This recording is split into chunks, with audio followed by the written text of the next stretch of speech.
ഇന്നലെ അടുക്കളയിൽ വെച്ച് നടന്ന ഫൈറ്റിനിടയിൽ എന്തിൻ്റെ അടിസ്ഥാനത്തിലാണ് റെന ഫാത്തിമ അനുമോളെ ചപ്പാത്തി കള്ളി എന്ന് വിളിച്ചതെന്ന് എത്ര ചിന്തിച്ചിട്ട് മനസ്സിലാവുന്നില്ല.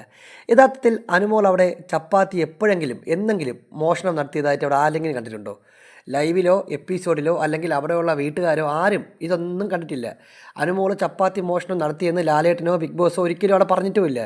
പിന്നെ എന്തിൻ്റെ അടിസ്ഥാനത്തിലാണ് ഈ റെന ഫാത്തിമ അനുമോളെ ചപ്പാത്തി കള്ളി എന്ന് വിളിച്ച് പിറകെ നടന്ന് ഇറിറ്റേറ്റ് ചെയ്യുന്നത് എന്നതാണ് ചോദ്യം.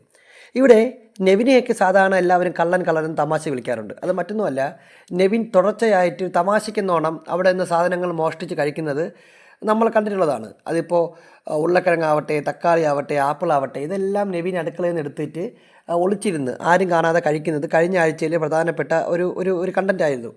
അങ്ങനെ നെവിനെ കള്ളാന്ന് വിളിച്ചാൽ കുഴപ്പമില്ല. ഇത് ഒരു കാര്യവും ചെയ്യാത്ത ഒരാളെ, ചപ്പാത്തി എന്ന് പറയുന്ന സാധനം മോഷ്ടിക്കാത്ത ഒരാളെ ചപ്പാത്തി കള്ളി എന്ന് വിളിക്കുകയാണ് റെന ഫാത്തിമ. ഇത് ലാലേട്ടനോടും ബിഗ് ബോസിനോടൊക്കെ കാണിക്കുന്ന ധിക്കാരമാണ്. കാര്യം ഒരാൾ ഇല്ലാത്തൊരു കാര്യം, ചെയ്യാത്തൊരു കാര്യം ചെയ്തു എന്ന് പറഞ്ഞ് പിറകെ നടന്ന് പ്രൊവോക്ക് ചെയ്യുക, ഇറിറ്റേറ്റ് ചെയ്യുക എന്നൊക്കെ പറയുന്നത് ഒരിക്കലും അംഗീകരിക്കാൻ സാധിക്കുന്ന ഒരു കാര്യമല്ല.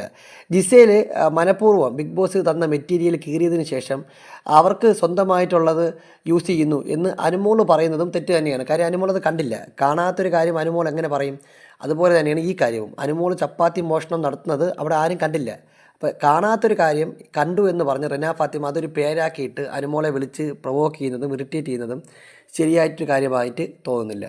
എന്താണ് നിങ്ങളുടെ അഭിപ്രായം? കമൻറ്റ് ചെയ്യൂ. ബിഗ് ബോസുമായി ബന്ധപ്പെട്ട കൂടുതൽ വിവരങ്ങൾക്ക് വേണ്ടി നമ്മുടെ ഈ ചാനൽ സബ്സ്ക്രൈബ് ചെയ്യുക.